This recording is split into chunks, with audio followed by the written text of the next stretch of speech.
the court cards, the royalty of the tarot, also some of the harder cards to read of the tarot. So let's start a court card series. So for the sake of giving credit where credit is due, I learned to lay the cards out like this from a podcast called Rootlock Radio, and if you haven't listened to it and you like tarot, I highly recommend it.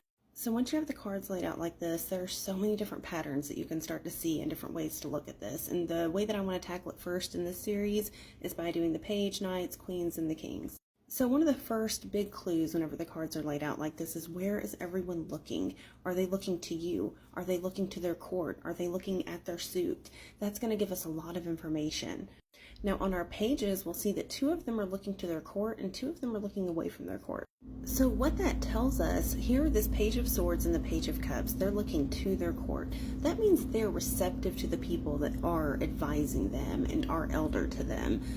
They are willing to take that information on. The Page of Swords is a student. He is hoping to learn and get information from those that are ahead of him. The Page of Cups is our emotional suit. He is looking to his elders and the people ahead of him to learn how to process his emotions.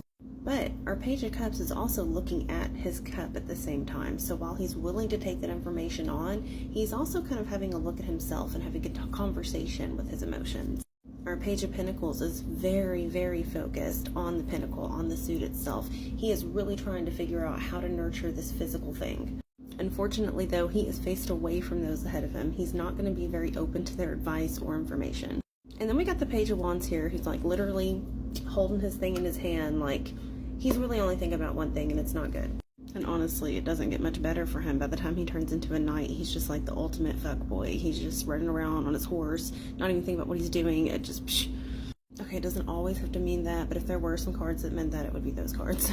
Generally speaking, the pages will be young, or they will at any rate be in the beginning stages of something. Now, there's kind of a toss-up in the tarot world on if it's the knights or the pages that are messages.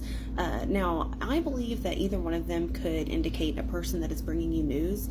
I think that if it's a page delivering news, it's going to be news that requires you to be curious and explore. And if it's a knight bringing you news, it's going to be something that requires action. Now, you can break down these cards by their zodiacs. The wands are going to be your fire signs, the swords are going to be your air signs, the pentacles are going to be your earth signs, and the cups are going to be your water signs.